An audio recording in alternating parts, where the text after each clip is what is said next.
Hürmetli radyo anlıqçı dostlar, yaxşımısınız? Anlavatqanlar Merkezi Xalq Radio Stansiyasının Şəxslər albomu proqramısı.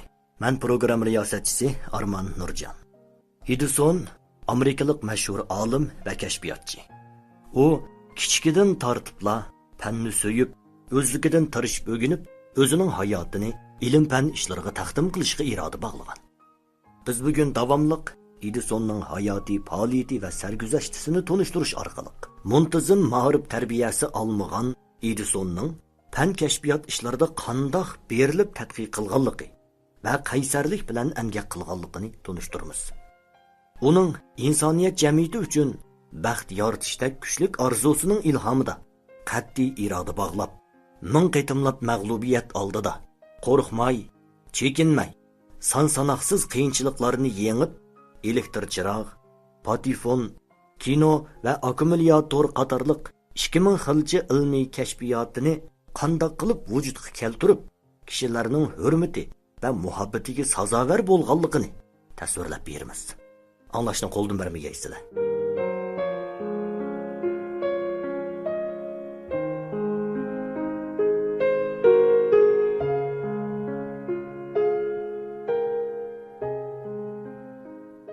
Kishi bilmusun deysan, o'zing shu ishni qilma degan gap bor. Edisonning xotirjamligi uzoq davom qilmadi. Uning ismini vaqtida uxlaydigan sirni oxiri yana uni taqdirlagan mudir echib tashladi. Shu kun kechda poyez ishlar mudiri bir ish chiqib qelib, Stratford sho'ba idorasi bilan aloqa qilishga to'g'ri keldida, chaqirish belgisi berib, qarshi tarafning javobini kutdi. Bir hazo chaqirdi, lekin dengizga tushib ketgan toshdek qarshi tarafdan ön tevish bo'lmadi. Mudir tit bo'lib, qiziqish, texi bayli dal vaqtida belgi berib edi. Qandaqchi bir dil gachi bo'lib qoldi, liniyada chatoq chiqdimikin desa, texi yaqinda remont qilgan. Har holda chatoq chiqmaydi. Isminida ishlayotgan xodim uxlab qoldimikin desa, bu idoraning kechilik radisti xizmatni izchil ravishda astoydil ishlab kelgan.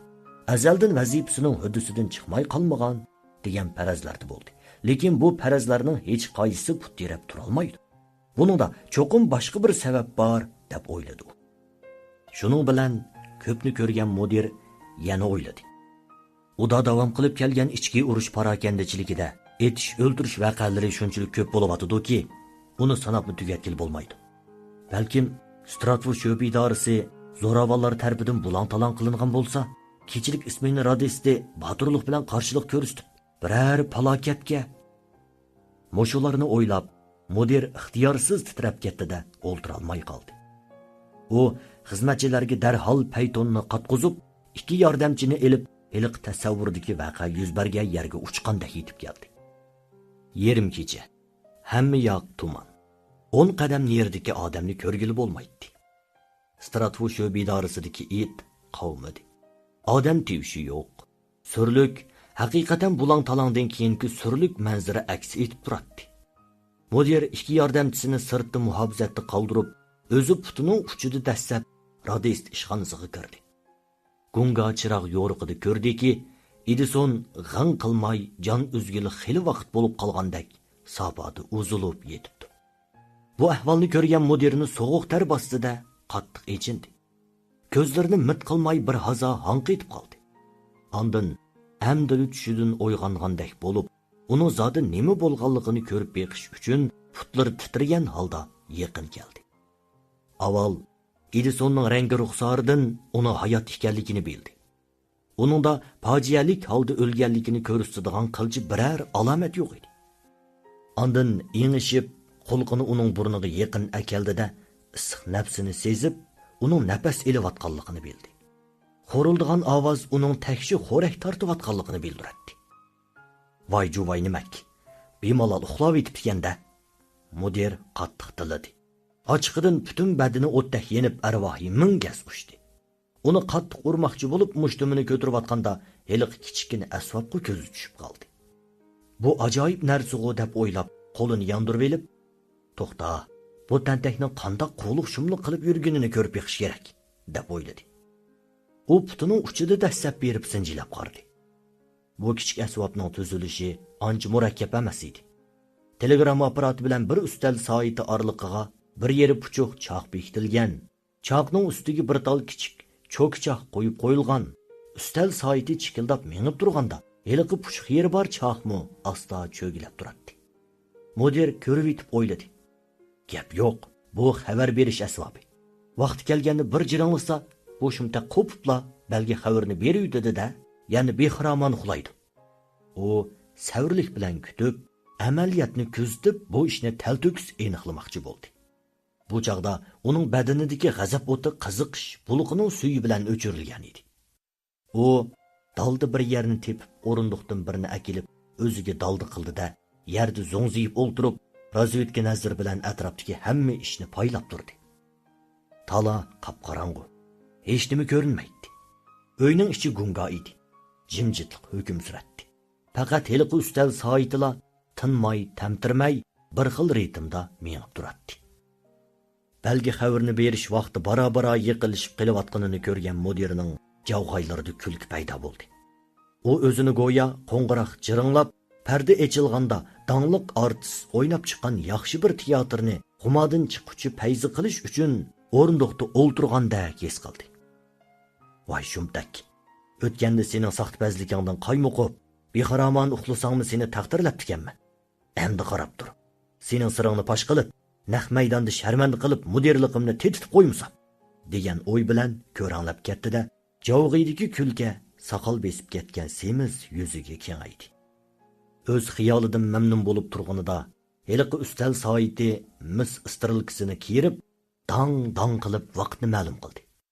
Mudirning ko'ngliga bir fikr kelib, ixtiyorsiz holda kulkisini yig'ib, ko'zlarini chaqchaytgan holda voqeaning taraqqiyotini kutib turdi. Lekin kutmagan yerdan chiqqani shu bo'ldiki, u hech qanday jiddiy signal anglamadi. Heliqi radist parvo qilmasdan tatliq uyqusini uxlaverdi. Taajjublanib turganda ustal soati oxirgi bir qitim jiringlashi bilan joq qilgan ovoz chiqdi. Puchuq yeri bor choqdagi boyqi kichik cho'kchoq xuddi sehr qilgandek puchuq yerdan telegram apparatining knopkasi ustiga tushdi. Telegram apparati balgi xabarni to'g'ri vaqtida beribdi. Mudir buni ko'rib bir hazog'icha hanqaytib qoldi. Ajablanib chiqargan tilini yig'ib oldi. Joyda deb maqtab ketdi-da, buningdan chiqib bu kichik asbobni yana sinjilab ko'rishga boshladi. U endi bildiki, puchuqi bor choq soatning istiralkasi bilan tang aylanadi. Istiralka 12 dan mengib yana 12 ga kelganda bir aylanib chiqadi. Puchuq choqmi puchuq yerdan boshlab aylanib, yana shu puchuq yerga kelishdimi bir aylanadi. Bir aylanishi dal 1 soat bo'ladi. Sirni pash qilib, naq maydonda yerga qaratmoqchi bo'lgan mudir natijada chandurib qo'yib, o'zi kulkiga qoldi. Mudirning saproyi toshdi, ochig'i keldi. O'ylagan siri zardisi qayindi. Izo ochiq birlashdida, g'azvi teshib, o'ti yerilib ketay deb qoldi. Qahri g'azab bilan kelib Edisonning yoqisidan tutib tas qo'pirib, eg'izga olg'usiz so'zlar bilan qattiq tiladi.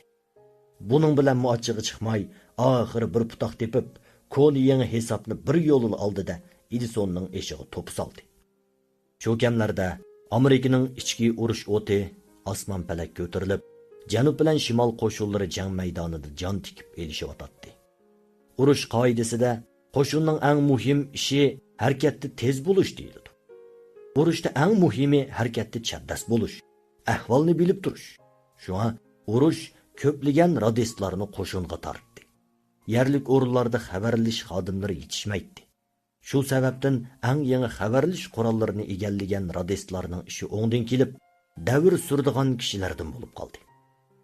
Biroq, yana o'z gapimizga kelsak, bu faqat ishning bir tarafida. Yana bir tarafi shu ediki, oz sonliq kishilar ko'p sonliq kishilar ustidan hukmronlik qiladigan jamiyatda muhimi yuz qarash, yo'lanch tepish, hadab xushomatchilik qilish, lab urushdan iborat. Yiltizi ching, so'liti cho'ng, taxskashlik qilishga usti bo'lib, bilimsiz, qobiliyatsiz, hech qanday ish qo'ldan kelmaydigan odam bo'lsa-mu, oltin tavaqqa, ya'ni muhim xizmatga ega bo'lib oladi. Aksicha, bir kishi har qancha qobiliyatli bo'lsa-mu, naga borsa dakkiyab o'z qobiliyatini ishiltadigan yer topolmay ishsiz qoladi. Edison uchun aytganda, birinchi shart foydali edi. Şuna u küdü körpüsünü kötürüp Stratford şöbe idorasidan chiqibla darhol Adrianda yangi xizmat topdi. Lekin ikkinchi shart bilan o'lchiganda Edisonning salohiyati to'shmaydi. Shu sababdan u yangi xizmat tepib uzoq o'tmay boshliqqa hurmatsizlik qilding degan qalpoq kiygizilib, bu yerdanmi haydab chiqarildi. Ondan u Vayn qo'rg'inida radist bo'ldi. Lekin 3 oy bo'la bo'lmay küdü körpüsünü kötürüp bu yerden ketishga to'g'ri keldi. Buning sababi nihoyat oddiy. Aytilishicha, bu o'rinning mudirining bir og'aynisi Edison egilab turgan xizmat o'rniga qiziqib qoptimish. Hamda Vayn qo'rg'inida tura olmadi, ammo Edisonning ko'ngli yerim bo'lmadi. G'ayrati bo'shashmadi. U dadisi Shenmurning og'zidan tushirmaydigan hech vaqasi yo'q. Dunyoning qayerga borsak, yanili ikki beligimizga tayinib kun kechirishga to'g'ri keladi degan gapini aslida yana cho'ng qadam tashlab, yangi safarga otlanib, qum qayrindishi, yor birodarlari yo'q Indianapolisga keldi.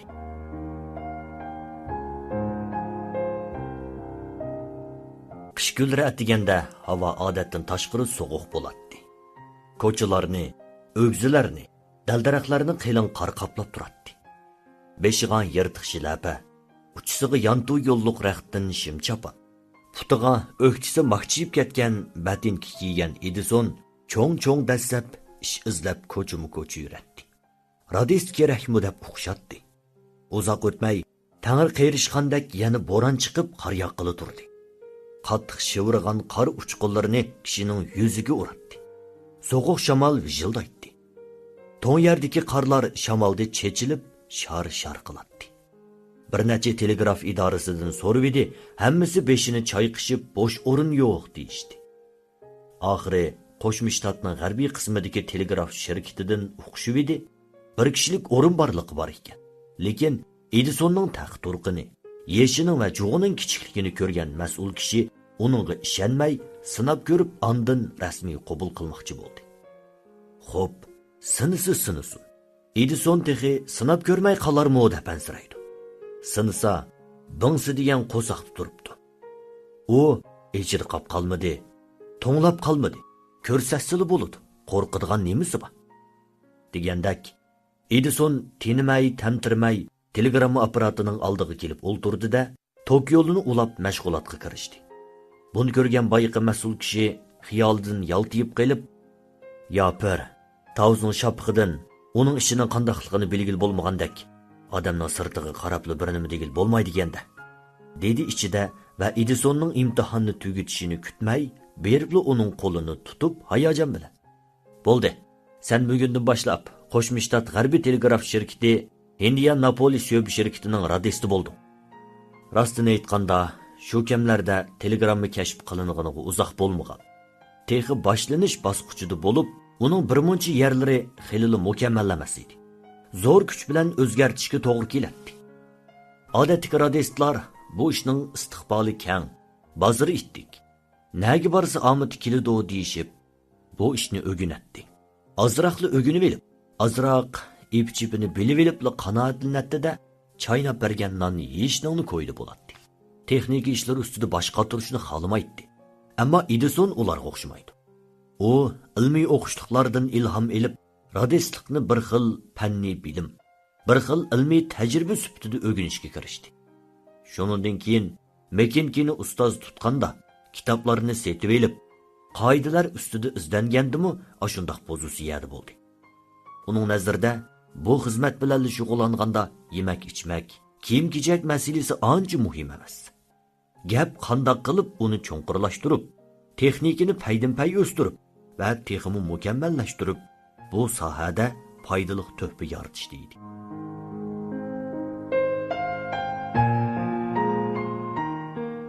Mushu kamlarda uning telegramma ishlari jihatdagi bilim saviyasini xeyli cho'nqur deyishga bo'ladi.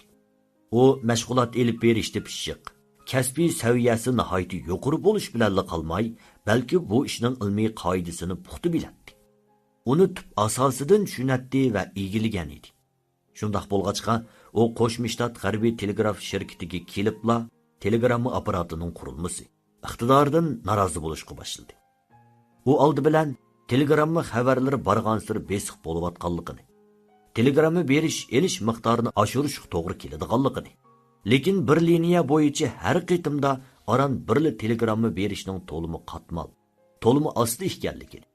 Agar ancha-muncha bosh qotirib, birli vaqtda ikki parcha telegramma beriladigan qilinsa, u holda telegramma apparatining unumi ya'ni bir hassa oshadiganligini. Uning ustiga qog'ozga xotirlash uskunasini toza bir o'zgartirishga bo'ladiganligini. Xotirlash sur'ati iloji qilib kontrol qilinsa, telegrammani ko'chirish va berish sifati zo'r darajada o'sadiganligini his qildi. Bir kuni u o'zi bilan birga isminida ishlaydigan xizmatdoshiga o'zining xotirlash uskunasini o'zgartirish o'yini aytdi. Xizmatdoshi uning gaplarini anglab tamaki chekkach bir oz o'ylanib gumonlangan holda, "Bo'lishig'i bo'ladi. Biroq ishonch bo'lish kerak-da. Undaq bo'lmay, telegramma elish berishga daxl etib qolsa, javobgarlikni ustimizga ola olmaymiz." Edison og'zini upratmay, uni qo'lidan tutib yotqiga elib kirdi-da, gap qilmasdan bir yurish uskunini uning oldiga qo'yib, o'zining bir necha kunlik tajriba natijasini shu yerning o'zida ko'rsatdi. U ko'rsatib bo'lib, ondan apparatni chuvib, uning o'zgartgan yerlarini, asoslangan qoidalarni xizmatdoshiga bir-birlab tunishtirdi. Bu qo'sh xotirlash apparati deyiladi, dedi u. Osti-usti bo'lib ikki yurish xotirlash uskunasi o'rnatilgan. Ustidagi bu bir yurishi avvalgidek qarish taraf bergan telegrammaning sur'ati bo'yicha xabarni xotirlab oladi. Qarish taraf tez bersa, tez xotirlaydi. Osti bersa, osti xotirlaydi. Surat telegramma berguchining ixtiyorida bo'ladi. Telegramma qabul qilguvchi uni kontrol qila olmay pas polga tushib qoladi. Lekin ostiga qo'shilgan bu xotirlash apparati uning o'xshamaydi. Radist buning bilan ishlaganda suratni tez yoki osti qilish o'z ixtiyorida bo'lib, xolig'inicha tangshaverdi. Shunga ko'chiriladigan telegramma tekstining sifati o'tgandan ko'rinarli holda o'sdi.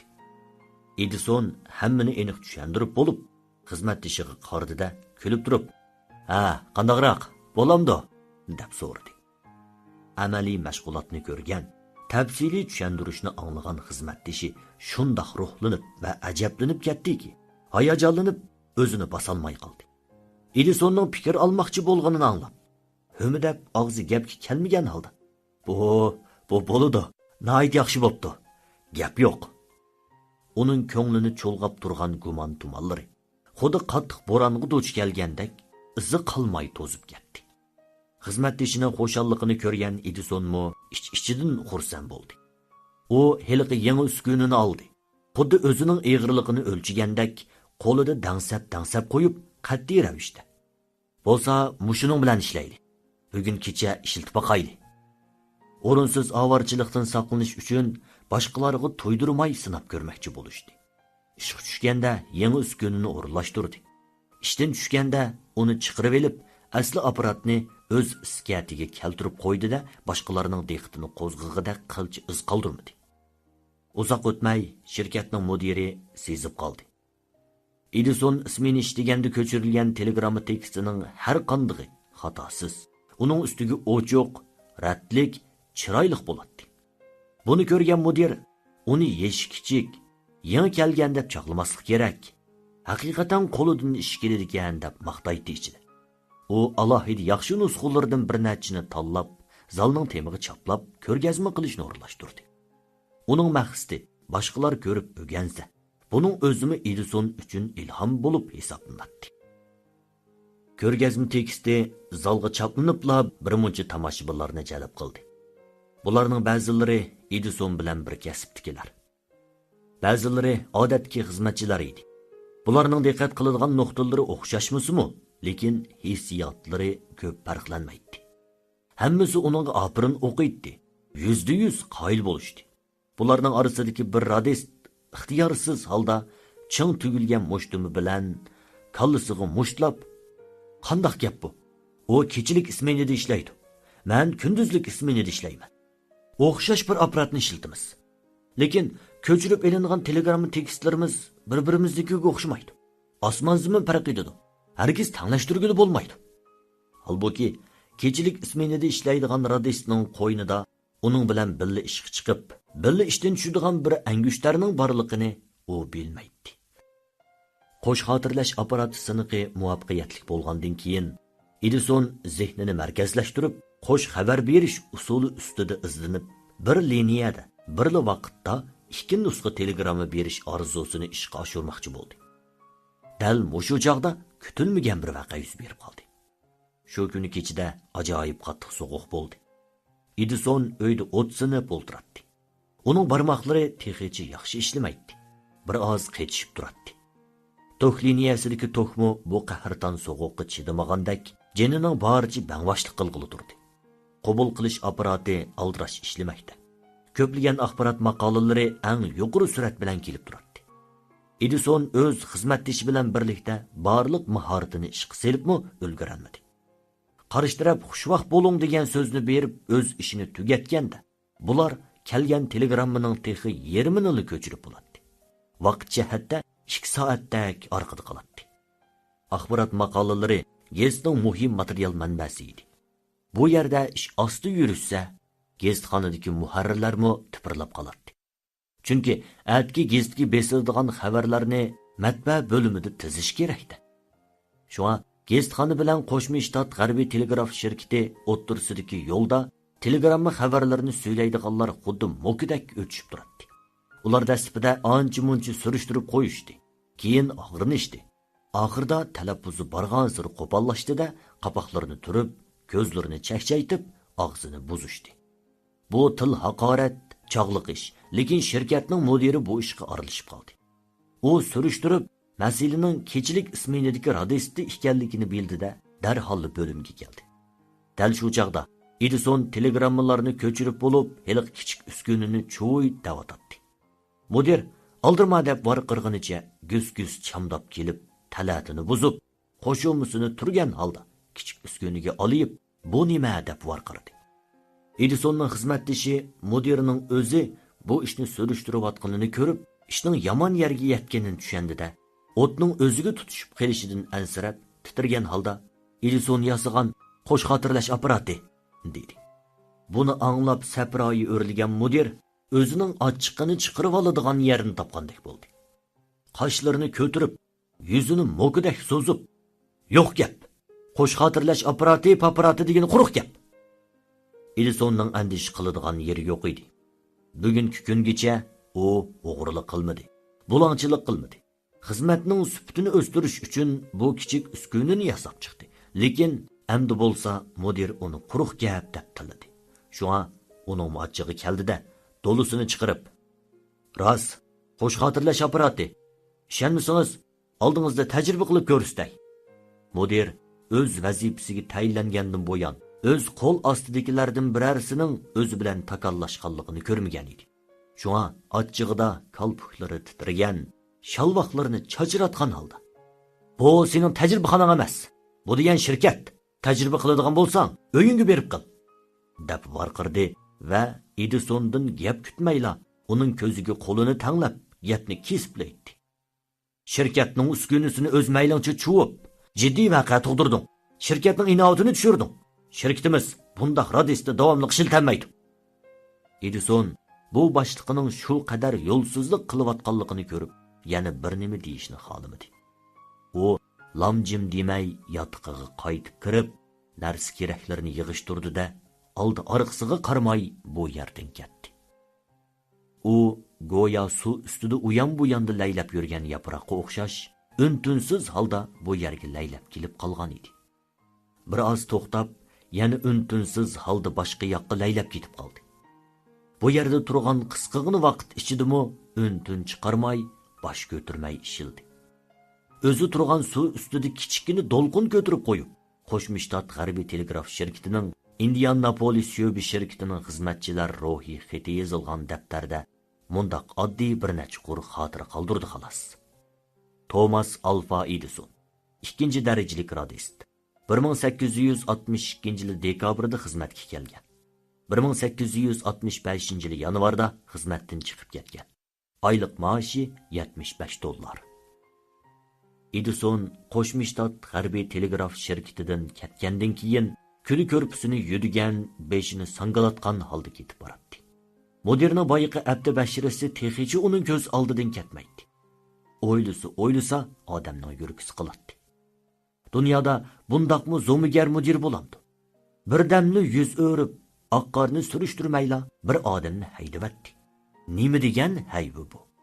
Bala qazo kelay desa, ishik to'nglikni etib olsimi keladi degan shu-da. Bo'lg'uluq bo'ldi. Endi nega berish kerak? Shaharning hamma yeri g'uj-g'uj. Kishilar xuddi mo'kidak o'tishib turadi. Paytun qo'ng'iroqlar jaranglab turadi, lekin Edison cheksiz dengizda ya quruqlikqa ko'zi yetmay, ya yo'nalishni farq etolmay tinab qolgan yigoni qiyiqdak g'irib sinib qoldi. Shundoq tamtirab yurgunida so'g'uq shamol so'qib o'tdi-da, uning tuklari ta'tir yenib, badani qo'rildi. Indian polisga yangidan kelgan chaqdimi hozirgidek ahvolga duch kelganligi birdilla esiga tushib qoldi.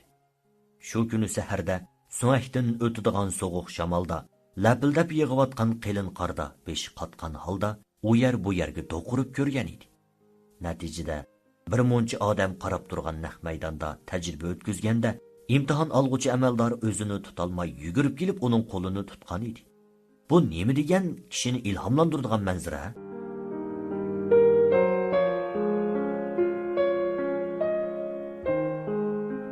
Hürmetlik radyo anlıqçı dostlar, Edison'un hayati faaliyeti tonuşturulgan programımız vaqt münasibeti bilan bugün bu yerda axırlaşdı. Davamını Atiksan programımızdan anlagaysizlar. Programımızda vaqtida anlayalmagan dostlar bolsa, stansiyamızning Uyg'urcha radio tori, ya'ni hwchekit.uycnr.com toriga kirib qayta anglasanglar bo'ladi. Programımız her kuni Beijing vaqti soat 18dan 30 minut o'tganda, Urumchi vaqti 16dan 30 minut o'tganda. Tekrar anlatish vaqti Beijing vaqti kech soat 0 da. Urumchi vaqti 22 da davomli huzurlarda bo'ladi. Bugungi programmamizning texnik muharriri Dilara Farruh, Zulhayat Anvar. Muharrir İlham Kevir Abduvahid Niyaz. Mas'ul muharrir Dildar Muhammad Rahim, nazoratchi Nijat Abduqodir. Men program riyosatchisi Arman Nurjan. Xayr do'stlar, Atksan programmamizda ko'rishguncha oltin tininglar amon bo'lsin.